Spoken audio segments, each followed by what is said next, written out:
சரி. இதே மாதிரி நம்ம தக்கல பீரப்பா அவங்களும் இது குறித்து சொல்கிறத நம்மளுடைய அகம் குறித்து தான். ஏன்னா அதை சொல்கிறத பார்ப்போம்.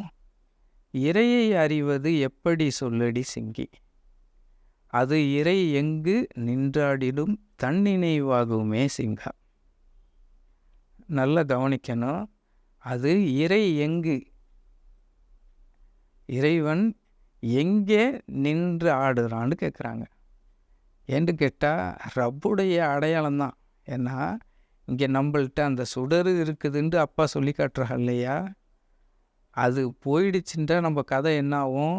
ஹத்தன் பீரிந்தீடின் செத்த சவமாச்சு அப்படிங்கிற ஹயாத்து உள்ளவன் அவன் தான்.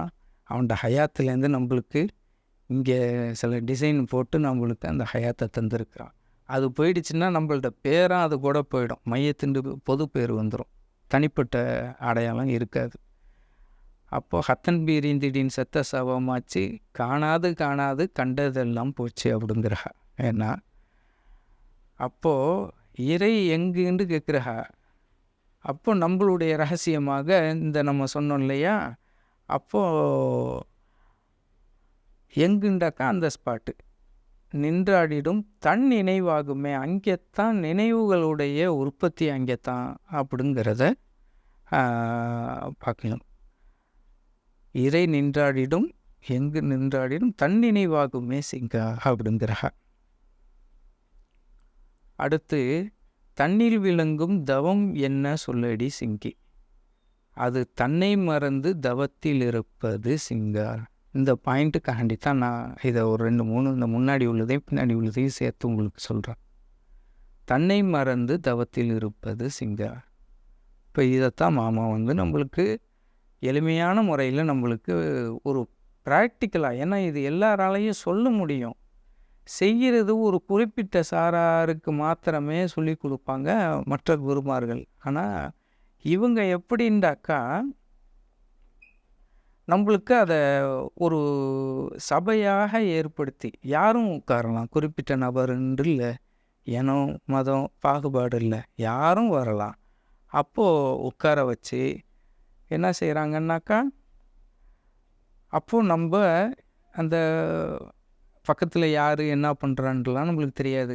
அப்போது இந்த ஃபோக்கஸ் மைண்டு சொல்கிறாங்க. அப்போது ஃபோக்கஸ் மைண்டு கவன சிதறத்துக்கு உண்டான வாய்ப்புகள் எல்லாத்தையும் குறைச்சி அதை தந்து, அப்போது ஓதுதலை அவங்க எடுத்து ஓதிக்கிட்டு, இப்போது நம்ம கவனிக்கிறது மட்டுமே நம்மள்கிட்ட ஒப்படைக்கிறாங்க. ரொம்ப பெரும்பான்மையான சுமைகளை நம்மளுக்கு நீக்கி ஒரு சிறிய அளவு பொறுப்புகளை மட்டும்தான் நம்மளுக்கு தராங்க. அப்போது இங்கே ஃபோக்கஸ் பண்ணும்போது என்ன வரும்டாக்கா, இங்கே நான்கிற சிந்தனை அதை மறக்கும்போது ஆக்சுவலாக இவர் புறத்தை மறந்துட்டார், தன்னை மறந்துட்டார். இங்கே என்ன வீரர் அந்த பொது இதுக்கு அகத்தில் போகிறப்போ அகத்துக்கு இங்கே நம்ம புறத்தில் உள்ளது மாதிரி அதுக்கு பேரோ அடையாளமோ கிடையாது. ஏன்னா ரூஹுங்கிற ஒரே பேர் தான் அதுக்கு. ஏன்னா அப்போது இவர் என்ன செஞ்சிடறாரு, தன்னை மறக்கும்போது அங்கே அகத்தை நோக்கி பயணிக்கிறார். இந்த ப்ராசஸாக மாமா ரிலாக்ஸ்ன்னு சொல்கிறா. அதே சமயத்தில் இங்கே தன்னை மறந்துட்டாவே இங்கே அப்பா என்ன சொல்கிறாங்க, தவத்தில் இருப்பது சிங்கா, தன்னை மறத்தலே தவம் அப்படிங்கிறத இங்கே நாம் விளங்குறோம். ஏன்னா சரி, அதுக்கு பின்னாடி உள்ள 2 வரிகளையும் சேர்த்து பார்த்துங்க. என்ன விதமாக தன்னை மறப்பது சிங்கா. சரி, தன்னை மறக்கிறது தவம்னு சொல்லியாச்சு. அதை எப்படி தன்னை மறக்கிறதுன்ட்டு ஏன்னா கேள்வி நம்மளுக்கு கேட்க தெரியாதுன்ட்டு கேள்வியாகவே அவங்களே கேட்டு பதில்னு சொல்கிறாங்க. அது ஒன்றை பொருந்தி ஒடுங்கி இருப்பது சிங்கா. அந்த முடிஞ்சே போச்சு, நீ ஒன்றை ஃபோக்கஸ் பண்ணுறது தாமாங்கிறா. நீ ஒன்றை பொருந்தி அதுலேயே நீ லயிச்சு ஒடுங்கி இருப்பது சிங்கங்கிற. இது பெரிய தவப்பாடம்னு சொன்னால் யாரும் அந்த பக்கம் வரவே மாட்டோம். ஏன்னா அதெல்லாம் நம்மளுக்கு கேட்ட உடனே அலர்ஜி வந்துடும். ஏன்னா ரொம்ப எளிமையான ஒரு மஜ்லிஸுக்கு போகிற மாதிரி எல்லா இதுக்கும் போகிறோம் இல்லையா, ஒரு புற மஜ்லிஸு தான் நம்மளுடைய மன நாடம். அதுலேயே நம்மளுக்கு அகப்பயிற்சியை தந்து முடித்து அனுப்பி வச்சிடுறா. இந்த மாதிரி ஒரு இலகிய குருவை நான் எங்கே தேட? ஏன்னா சரி, இது மாதிரி ஏதோ வாசி இதெல்லாம் சொன்னீங்களே, இதை பற்றி இது கொஞ்சம் இதாக இருக்குமேன்னு தெரியும். இது அந்த தொடர்லேயே ஞானரத்தின குறவஞ்சிலேயே அப்பா சொல்லியிருக்கிறா. அதனால் அந்த வாசி குறித்து, ஏன்னா ஒரு விஷயம் பேசுகிறது முக்கியம் இல்லை, ஏன்னாக்கா அதில் நம்ம ஏதோ ஒரு விஷயம் விளங்கொண்டு பேசுகிறோம், இல்லை அது 10 கேள்வியை உண்டாக்கி விட்டுருது. ஏன்னா இப்போ தற்காலத்தில் அந்த மாதிரி இருக்குது. எதையுமே ஒரு நம்ம சொல்கிற கோணத்தில் உள்வாங்கிறது குறைவாக இருக்குது. ஏன்னா அதனால் கூடவே நம்ம அந்த விளக்கத்தையும் சொல்லிக்கிட்டே வந்துடுறோம். ஏன்னா நேரில் இருந்தால் கேட்பாங்க, சொல்லிடலாம், அதுக்கு நாம் பொறுப்பாளி. அதையும் சொல்லியிருக்கிறாங்க நம்மளுடைய குருமார்கள். ஏன்னா ஒரு விஷயத்தை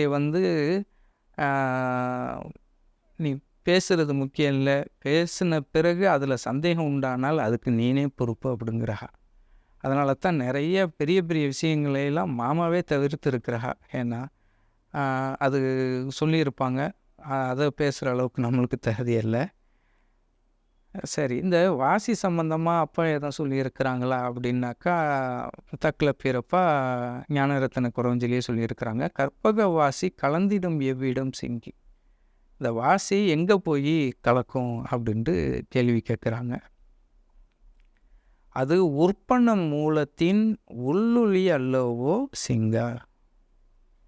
எது எல்லா உற்பத்திக்கும் மூலமாக எது இருக்கோ அந்த உள்ளொளி அல்லவோ அப்படிங்கிறா. ஏன்னா அதுதான் நம்மளோட உற்பத்தியாகவும் நம்மளுடைய மூலமாகவும் அந்த அந்த ஒளி சுடர் தான் இருக்கிறதா சொல்கிறாங்க. அந்த உள்ளொளி அல்லவோ சிங்கா. அந்த உள்ளொளியில் தான் அந்த வாசி போய் கலக்குது. வாசிண்டாக்கா அந்த மூச்சு. ஏன்னா அந்த மூச்சு நடை அதில் தான் போய் கலக்குது அப்படிங்கிறத இங்கே விளங்கிக்கணும். சரி, ஹயர்.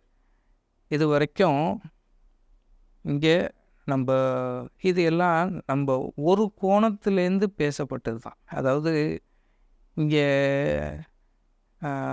மாமாட்ட இருந்ததில் ரொம்ப சின்ன சிறிய ஆள் நான் தான் நினைக்கிறேன். ஏன்னா நம்ம ஒரு 6 வயசில் ஒரு சரியாக கருத்து தெரியாத இதுலேருந்து மாமாவோட முகத்தை பார்க்குறோம். அப்போ எல்லாருமே பெரியவங்கள்லாம் உட்காந்துருப்பாங்க. அப்போ அவங்களுடைய எதுக்குமே நம்ம சமானம் ஆக மாட்டோம். அதனால் இதெல்லாம் வந்த பிறகு எப்போவுமே நம்மளுக்கு மாமா இந்த ஒரு அழகு, இந்த ஒரு அந்த குருத்தன்மை வேறு எங்கேயுமே நம்மளுக்கு கிடைக்கல. எவ்வளோ பேரை நம்ம பார்த்துருக்குறோம். அதனால் என்னுடைய ஒரு குறைமதியிலேருந்து பார்க்குறப்போ எனக்கு தெரிஞ்ச ஒரு கோணத்தை பேசியிருக்கிறேன். அந்த ஸ்டார் சிம்பிள் இன்னும் எதுக்கெல்லாம் அர்த்தம் கொடுக்குமோ அது பார்க்குறவங்களுடைய இன்னும் மேன்மையான பார்வை பார்க்கக்கூடியவங்க இருப்பீங்க. அதுக்கு மேலே உங்களுக்கு அது விளங்கும். இந்த எங்களுடைய சிற்றறிவுக்கு எங்களுடையன்னா நான் யாரையும் அதிகமான ஆள் அல்ல. அந்த அகங்கார சொல்ல இந்த ஒருமையை தவிர்த்து கொஞ்சம் பேசி பழவிட்டேன். அதனால் இதை கொஞ்சம் பன்மையாகவே பேசுவேன். அது பன்மைங்கிறது அந்த அகங்கார வார்த்தையை தவிர்க்கும் பொருட்டு இந்த வார்த்தைகளை பயன்படுத்துவேன். அதை மட்டும் கொஞ்சம் புரிஞ்சுக்குங்க. அப்போது இது ஒரு கோணம் மாத்திரமே, இன்னும் பல கோணத்தில் அது அர்த்தம் கொடுக்கலாம். அதனால் இங்கே இந்த ஒரு கோணத்துலேருந்து நம்முடைய கோணத்துலேருந்து இது பார்க்குறது என்னன்னாக்கா, ஒரு பண்பட்ட ஆன்மாவாக